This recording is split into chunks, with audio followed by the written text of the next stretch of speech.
నమస్కారం. తండ్రి కూతుళ్ళ అనుబంధాన్ని తెలిపే నేను నాన్న కార్యక్రమానికి స్వాగతం. పొట్టివారు చాలా గట్టివారు అంటారు కదండి.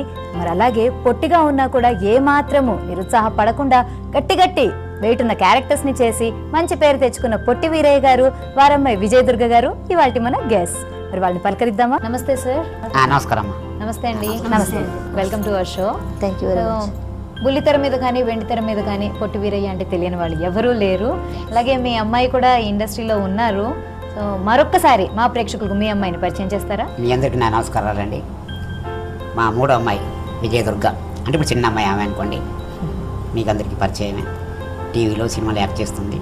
నేను కూడా చేస్తున్నాను అనుకోండి, మీ దేవల చేస్తున్నాను. చెప్పండి వీరయ్య గారు, మీ అమ్మాయి బాల్యం గురించి చెప్పండి. నాకు ఒక భార్య, ముగ్గురు పిల్లలు. అయితే ఆ ముగ్గురు పిల్లల్లో పెద్ద అమ్మాయి నాలాగా పుట్టిందమ్మా, రెండో అమ్మాయి వాళ్ళ మమ్మీలాగా, మూడో అమ్మాయి నాలాగా. అమ్మ నాకు ముగ్గురు అమ్మాయిల్లో పెద్ద అమ్మాయి చాలా డీసెంట్గా ఉండేది, చాలా క్వైట్గా. అంతే నా బుద్ధులు అనుకోండి. నేను అల్లరివాడినే కాకుండా నా పాప చాలా క్వైట్గా ఉండి చాలా బాగుండేది. రెండో అమ్మాయి ఎక్కువ మాట్లాడదు, వాళ్ళ మమ్మీలాగా కామ్ గోయింగే. అంతే. నా చిన్న అమ్మాయి ఉందే, నాలో సగం బుద్ధులు వచ్చేసాయి, బాగా అల్లరి. కానీ భగవంతుడు నాకు ఈ సినీ ఫీల్డ్ ఇచ్చి నేను ఒక మనిషిగా గౌరవించి ఒక మనిషిగా ప్రాధాన్యత దొరికింది కాబట్టి అదేవిధంగా నా పాప మరి ఎలా అప్పిందో, టీవీ చూసుకుంటూ సినిమా చూసుకుంటూ ఏదో చేస్తుంటుంది, చదువుకుంది. సో అలా తనకు అప్పిందనమాట. అది ఎంత. ఇంకొక చిన్న విషయం తండ్రికి ఏం చెప్తున్నా అంటే, నా పాపల మీద కోపం కొట్టేవాడిని. నిజంగా వాళ్ళు పరిగెత్తని పట్టుకునేవాడిని కాదు. పరిగెత్తరు, డాడీ కొట్టకు అనేవాళ్ళు తప్ప వెళ్ళేవాళ్ళు కాదు. ఒకసారి నేను కొట్టి 3 రోజులు వచ్చాను. ఎందుకు అనవసరంగా నాకు కోపం వస్తుంది, ఎందుకు కొట్టాను అని చెప్పేసి అప్పటి నుంచి ఇక వదిలేశాను అనుకోండి. తనకు ఇంట్రెస్ట్ ఉంది కాబట్టి తను ఈరోజు నటిస్తుంది, తను ఒక మనిషిగా బ్రతుకుతుంది. అది మీ అందరి హెల్ప్. సో విజయదుర్గ గారు, నాన్నగారు చెప్పినట్టు చిన్నప్పుడు ఒకసారి కొట్టాను అన్నారు కదా, కోపం ఎక్కువ అన్నారు కదా. సో బేసికలీ నాన్నగారు ఎలాంటి person? Means mummy 3 years back చనిపోయారు. అప్పటిదాకా డాడీ అంటే చాలా భయము, చాలా భక్తి, అంటే దగ్గరగా లేనమాట డాడీకి. నేను మమ్మీతో చాలా క్లోజ్, ప్రేమగా. అప్పటిదాకా డాడీ క్లోజ్ అని భయపడుతుండేదాన్ని. మమ్మీ ఎప్పుడైతే చనిపోయారో డాడీ గురించి కొంచెం తెలుస్తుంది కాబట్టి డాడీతో చాలా క్లోజ్ అయిపోయాను. ఇప్పుడు డాడీ అంటే భయం కంటే ఎక్కువ ప్రేమ ఎక్కువ ఉంది. అంటే డాడీ ఫస్ట్ ఒకటేసారి కొట్టారు మమ్మల్ని. చిన్నప్పుడు ఏదో తప్పు చేస్తే తప్పు అందరినీ కొట్టేవాళ్ళు అనమాట. కానీ మేము పారిపోవడం అలాంటి ఏం చేసేవాళ్ళం, ఏడ్చేవాళ్ళం. డాడీ కొట్టొద్దు ఒకటేసారి కొట్టారు. ఇంకా ఇప్పటిదాకా కూడా చెయ్యి లేపడం లేదు. ఓకే. సో అది బాగా మెమరబుల్ ఇన్సిడెంట్ అనమాట చాలా. ఓకే.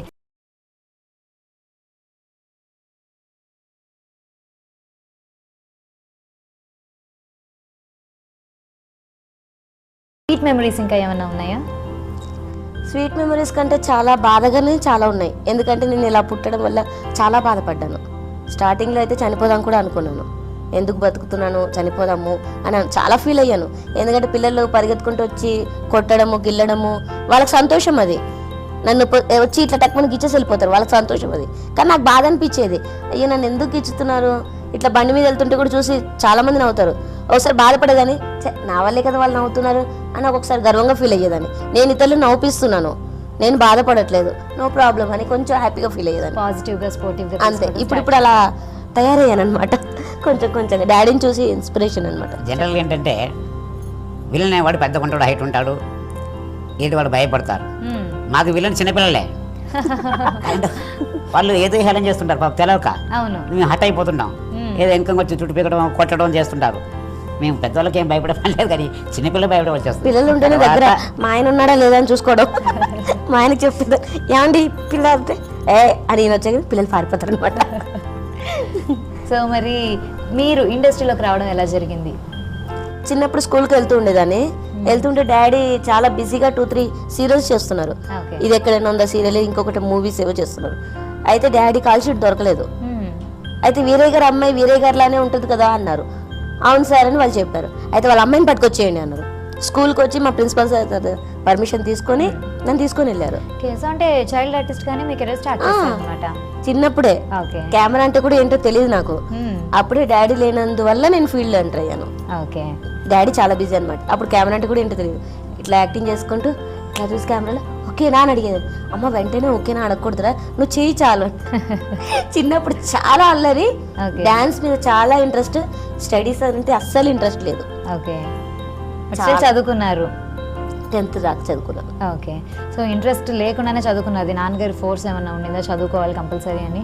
నాన్నగారు ఫోర్స్ కంటే ఎక్కువ మా మదర్, సిస్టర్, ఇంకా సినీ ఫీల్డ్లో చిట్టిబాబు అంకుల్, అనంత్ అంకుల్ వీళ్ళంతా చాలా సపోర్టింగ్ అనమాట. నువ్వు చదువుకుంటే నీకు స్టడీస్కి ఎంత ఖర్చు అయితే అంత నేను పెడతా, నువ్వు చదువుకో. కానీ నాకు ఇంట్రెస్ట్ లేదు కదా, ఎక్కడ చదువుతా, అదే చదువుకోలేదు. మరి మీ అమ్మాయి ఇండస్ట్రీకి రావడానికి కారణం మీరు, అంటే మీరు అవైలబుల్గా లేరు కాబట్టి ఆవిడ అలా ఇండస్ట్రీకి పరిచయం అయ్యారు అన్నారు కదా, మరి అసలు మీరు ఎలా పరిచయం అయ్యారు ఇండస్ట్రీకి? నేనమ్మ నాది నల్లగొండ జిల్లా, అప్పట్లో సూర్యాపేట తాలూకా పనిగిరి గ్రామం. నేను హెచ్ఎస్ వరకు చదువుకున్నాను. హెచ్ఎస్లో ఫెయిల్ అయ్యాను. అప్పట్లో వికలాంగులకి ఏ సౌకర్యం లేదు. నేను స్టేజ్ ప్రోగ్రామ్ చేసేవాడిని, స్కూల్ ప్రోగ్రామ్ చేసేవాడిని కాబట్టి ఫెయిల్ అయిన తర్వాత కొన్ని అడిగినప్పుడు ఇంత లేవు, నీకేమే వర్క్ ఇస్తావు, నువ్వు ఏం చేస్తావు, టేబుల్ అందదు, నీకు అది అందదు, నాకు ఎట్లా నీకు మనసు విరక్తి అయిపోయి మద్రాసు వెళ్ళిపోయాను. చచ్చిపోయినా బతికినా సరే నేను మద్రాసుకు పోవాలి, యాక్టర్ కావాలన్నారు. నా ఫ్రెండ్స్ అందరూ హేళన చేసేవాళ్ళు, వీడేంటి ఇది కావాలంటే అని చెప్పేసి. మీరు ఏమని అనుకోండి అనుకున్నాను, వచ్చేసాను. ఫస్ట్ సినిమా నాది అగ్గితోర, విట్లాచార్య గారు అవకాశం ఇచ్చారు. దానికి కారణం ఏంటంటే ఫ్లవర్ షాపులో పనిచేసేవాడిని, మన సినీ ఫీల్డ్కి డెకరేషన్ చేసేవాళ్ళు. దేనికైనా అప్పుడు ఆర్టిఫిషియల్ ఫ్లవర్స్కి విలువ ఉండేది. ఇప్పుడంటే మోడల్ మారిపోయింది అనుకోండి. దాంట్లో పనిచేస్తుంది కాబట్టి ప్రతి స్టూడియోకి నాకు పోవడానికి ఒక ఆస్కారం దొరికింది. దానివల్ల నేనే టైం పోవచ్చు. అప్పుడు పెద్దవాళ్ళందరూ ఇది జరిగారు. ఫస్ట్ నేను శోభన్ బాబు గారు చూశాను, వారు ఒకటే మాట అన్నారు, వేరే నీలాంటి వాళ్ళకి వేషాలు వేయాలంటే విట్లాచార్య గారు కానీ భవనారాయణ గారు కానీ వాళ్ళే మీకు వేషాలు ఇస్తారు. అందులో ఏ ఒక్కరు ఉండమన్నా కూడా మీరుంటే మీకు సక్సెస్ అవుతుందని చెప్పన్నారు. అదేవిధంగా భవనారాయణ గారు లేదన్నారు, విట్లాచార్య గారు ఫస్ట్ అవకాశం ఇచ్చారు. దాంట్లో కాంతారావు గారు హీరో, రాజబాబు గారు మెయిన్, అది కామెడియన్. ఆయన ఉన్నంత వరకు చాలా హ్యాపీ. రాజబాబు గారు ఏంటంటే సహాయం గుణం ఎక్కువ. మేమేంటి చేస్తాం, అప్పటి వరకు ఒక దోషం ఏంటి అనేవారు, అంటే ఎంకరేజ్ చేసేవారు. చాలా కామెడీ ఎంకరేజ్ చేయడం అంటే చాలా మామూలు విషయం కాదు. ఆయన ఉన్నంత ఆయన చూసుకున్నారు. ఇప్పుడు చిట్టుబాబు అన్నయ్య, అనంత అన్నయ్య కూడా ఇది, తర్వాత నా దాసరి గారు ఉన్నంత వరకు, నా పెద్ద వాళ్ళు ఉన్నంత వరకు నాకు చాలా హ్యాపీ. ఇట్లా జరిగినా కూడా చేసినా కూడా అందరూ సపోర్ట్ ఉంది కాబట్టి నేను బ్రతుకుతున్నాను. మీకు మీ ముగ్గురు అమ్మాయిల్లోకి ఎవరు బాగా క్లోజ్? మా పెద్ద అమ్మాయి వైట్ కాబట్టి అది ఇదే చూసుకుంటుంది. చిలిపి ఎక్కువ ఇదే. ఆ చిలిపి ఇక్కడే ఉంది, కామెడీ ఇక్కడే ఉంది, చాలా బాగా కాబట్టి ఒక నాలుగు పుట్టింది కదా, రేపు నా పాప భవిష్యత్తు ఏంటని చెప్పేసి ఆ బాధ ఏ తండ్రిగానే ఉంటుంది. నాకు నేను అబ్బాయిని కాబట్టి ఎక్కడే మనం ఎక్కడ పోతాను సో అనుకున్నాను. అనుకోకుండా లవ్ మ్యారేజ్, పోలీస్ స్టేషన్ ఇవన్నీ జరిగినాయి. సో అయిపోయింది. నా పాపకి ఎట్లా ఆలోచించేటప్పుడు చిన్నరుడు రాయలసీమ అతను, అసలు రాయలసీమ అంటే మీకు తెలుసు కదా, వాళ్ళ కోపాలు ఎక్కువ. అతను నా టెలిఫోన్ పబ్లిక్ పట్టింది, తన పక్కన తను పని చేస్తుండేవాడు. సో తనకు ఏదో ఎంత వచ్చిందో తెలియదు, ఈ అమ్మాయిని చేసుకోవాలని ఒక నిర్ణయించుకున్నాడట. కొన్న తర్వాత నాకే నేరు వచ్చి చెప్పేశాడు. అందరిలో 4 బీకేవాడిని లేదు, దాన్ని చేసుకుంటా అంటున్నావు, ఏంటి దీని చూసుకుని చేసుకుంటున్నావు, నీ పైన తెచ్చలేదు, నీకు వంట వండదు, పని చేయదు, కాబట్టి రేపు భవిష్యత్తు ఆలోచించు. నేను చేసుకున్నా అంటే ఏమనుకున్నావు, ఏం చేసుకున్నావు, ఏడ్చుకున్నాం, అయిపోయింది. అది కాదు ఇప్పుడు కావాల్సింటే దేనికైనా నేను తయారు చేసుకుంటాను చెప్పి ఇవాళ చెప్పమన్నాను, చెప్పాడు. సో జరిగింది. ఈరోజు తనకు ఒక భర్త దొరకడం వల్ల తన లైఫ్ కూడా జరుగుతుంది. కష్ట సుఖాలు అందరికీ మాకున్నాయి అనుకోండి, అది వేరే విషయం. కానీ బాధ జరిగినా కూడా భగవంతుడు తనకంటూ ఎక్కడో ఒక భర్తను సాధించి పెట్టాడు. అందువల్ల అది. సో మీరు ఇందాక ఆల్రెడీ చెప్పేశారు కదా, మీరు అమ్మకి ఎక్కువ క్లోజ్గా ఉన్నారు, ఇప్పుడు అమ్మ లేరు కాబట్టి నాన్నగారితో కొంచెం అటాచ్మెంట్ అది బాగా పెరిగింది అని చెప్పారు కదా. సో నాన్నగారిలో మీరు అబ్జర్వ్ చేసినంత వరకు ఆయనలో ఉన్న పాజిటివ్ పాయింట్స్ ఏంటి? ఆయనలో ప్రతి ఒక్కటి పాజిటివ్ ఉంది, నెగిటివ్ ఏం లేదు. ఎవరి మీద కోపం వస్తే తనకు తానే బాధపడతాడు. ఎదుటి వాళ్ళని తిట్టను కూడా తిట్టరు. చాలాసార్లు చూసాను నేను. ఏం డాడీ అంతగా చేస్తారు, మీకంటే చిన్నవాళ్ళు కూడా మీకంటే, లేదమ్మా ఏం కాదు పోని. నాకు అస్సలు నచ్చదు. ఎవరైనా సరే గౌరవం ఇవ్వాలా, గౌరవం ఇవ్వకుంటే పోతే అస్సలు ఒప్పుకోను నేను. డాడీ చిన్న వాళ్ళని కూడా చాలా గౌరవంగా చూస్తారు, చూడాలి పద్ధతి. కానీ వాళ్ళు ఎదుటి వాళ్ళు మనకి ఇచ్చేదాన్ని బట్టి ఉంటుంది. ఎదుటి వాళ్ళు మనకు గౌరవం ఇస్తే మనం ఇస్తాము. మా డాడీ లేదు, ప్రతి ఒక్కరికి ఓకే, అది చాలా ఇష్టం డాడీలో. నాకైతే చాలా మంచివారు, ఎవరిని ఏమనరు, ఎవరు ఏమన్నా సరే పోనీ అని వదిలేస్తారు అంతే.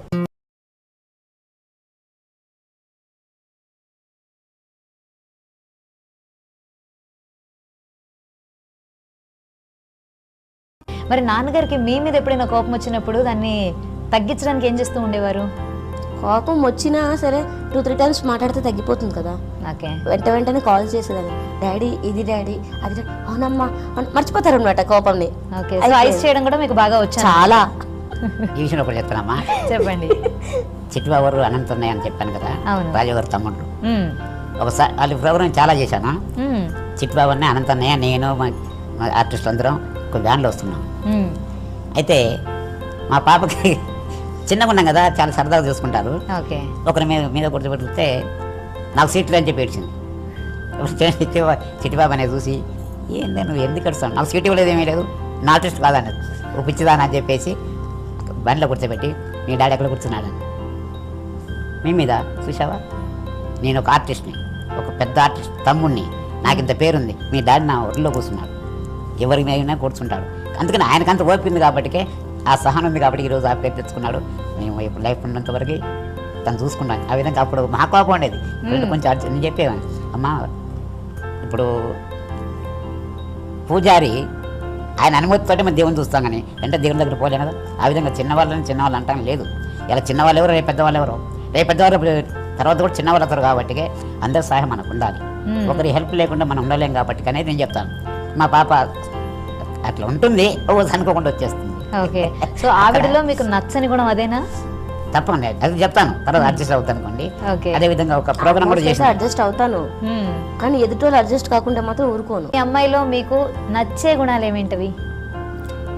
తను నాకంటే చాలా బుద్ధిశాలి, అది మాత్రం చెప్పగలను. మ్మ్. అంటే నేను తట్టుకోలేను, అనేస్తాను అంటే కానీ అనేసి మళ్ళీ ఏడుస్తాను. అది అనటం ఎందుకు, ఏడటం ఎందుకని మా పాప అంటుంటుంది. కాకపోతే కొన్ని నీ ముందు పని కాబట్టి కొన్ని విన్నానుకోండి, కాబట్టి నాకు కొన్నిసార్లు ధైర్యం చెప్పుద్ది, అప్పుడు నాకు ఆశ్చర్యం అనిపిస్తుంది నిజంగా. ఆ విధంగా తన విన్నటువంటి ఒక ఇది నాకు నచ్చింది. మీ అమ్మాయి ఇలాగా మూవీ ఇండస్ట్రీలోకి రావడానికి మీరు ఫోర్స్ అంటూ ఏం చేయలేదంటే, మీరు ఆల్రెడీ ఆర్టిస్ట్గా అప్పటికే కొంచెం నిలదొక్కున్నారు కాబట్టి మా అమ్మాయి కూడా ఈ ఫీల్డ్లో ఉండాలి అని అనుకున్నారా, లేకపోతే ఆవిడ ఇంట్రెస్ట్ తోటి ఆవిడ వచ్చారా? తన మీద తనకు నమ్మకం ఉండే, నా డాడీ ఇలా ఉన్నాడు కదా, అది నాలాగానే ఉంది కాబట్టి ఏం చేస్తామని చెప్పి నేను భయపడ్డాను, కానీ తనకు తానే ఒక ఆర్టిస్ట్గా ఆ భగవంతుడు ఇచ్చేశాడు. ఇందాక నాన్నగారు అన్నారు కదా, ఒకప్పుడు బాధపడేవాళ్ళు ఏంటి మేము ఇలా ఉన్నాము అని చెప్పేసి, కానీ మీకు కూడా సినీ ఫీల్డ్లోకి పరిచయం అయ్యారు, అలాగే మంచి పేరు కూడా వచ్చింది కాబట్టి ఇప్పుడు అట్లీస్ట్ అంటే ఆ ఫీలింగ్ అనేది కొంచెం తగ్గిందా? ఫీలింగ్ తగ్గింది, కానీ అవకాశాలు లేవు.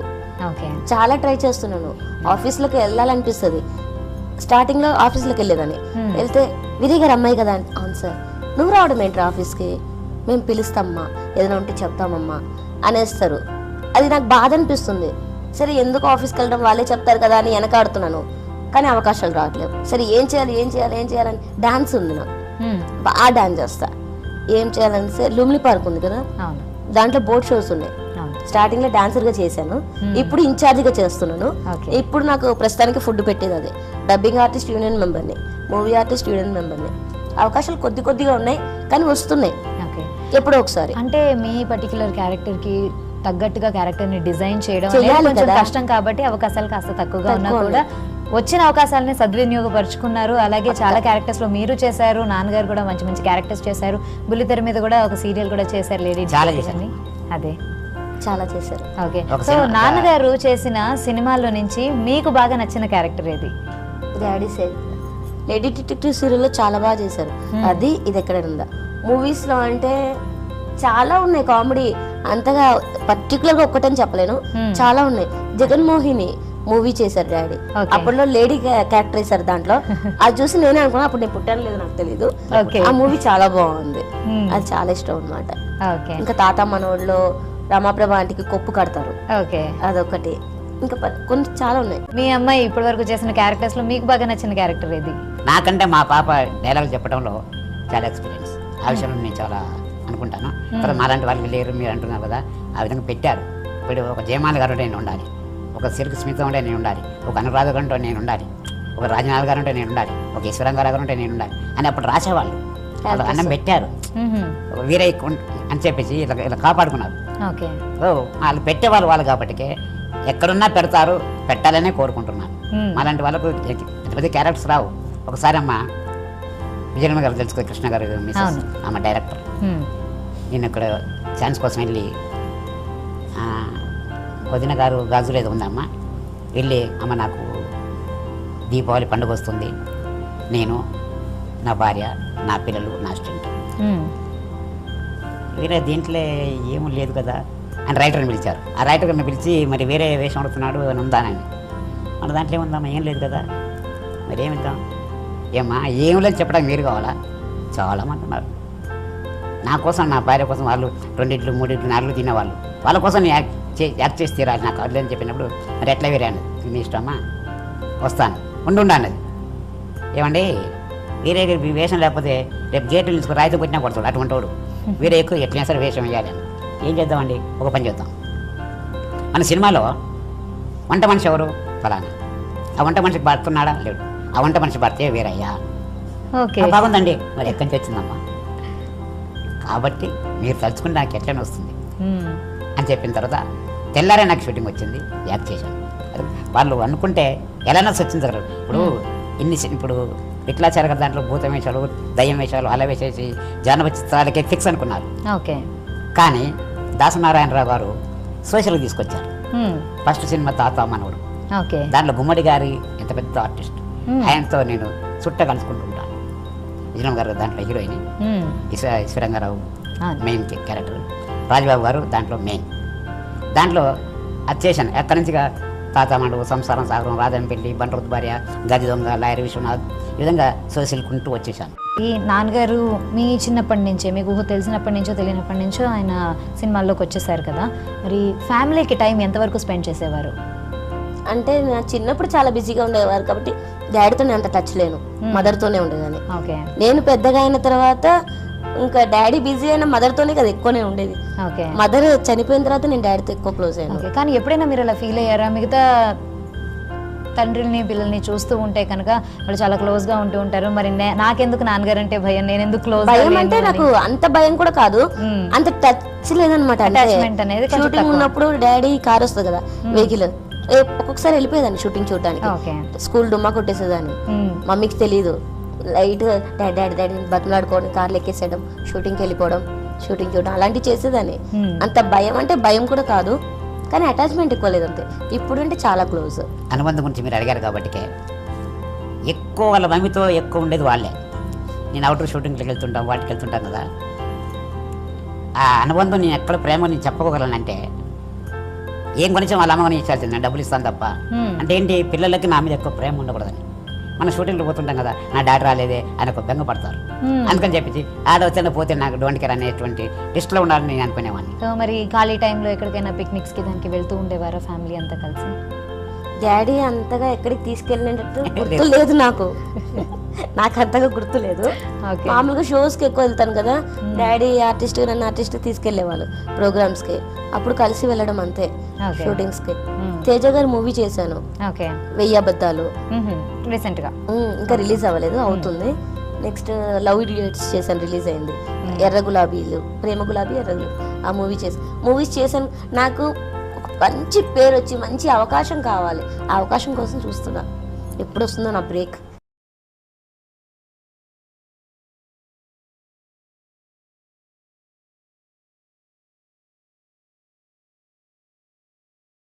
గారు నాన్నగారికి కోపం వస్తూ ఉంటుంది అన్నారు, అలా కాకుండా మామూలుగా మీరు మిస్ అవుతూ కూడా ఉండేవారు అని చెప్పారు కదా, మరి అలాంటప్పుడు నాన్నగారిని సర్ప్రైజ్ చేయడానికి, ఖుషి చేయడానికి ఏమన్నా గిఫ్ట్స్ అవి ఇస్తూ ఉండేవారా? అంటే సర్ప్రైజ్ చేయడానికి అంటే ప్రతి ఒక్కరిని సర్ప్రైజ్ చేయాలంటే చాలా ఇష్టం నాకు, అది చాలా ఇదిగా నేను చేస్తుంటా.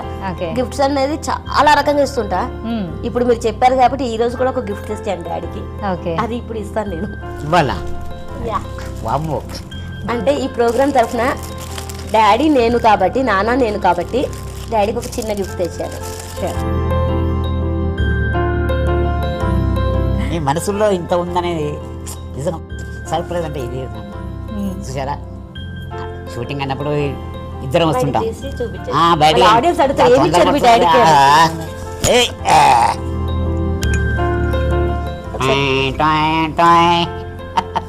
పొద్దునే డాడీ మాత్రం కాదు, డాడీ ఫోటోతోటి రంగు రంగులు రంగు రంగులు రంగు రంగులు.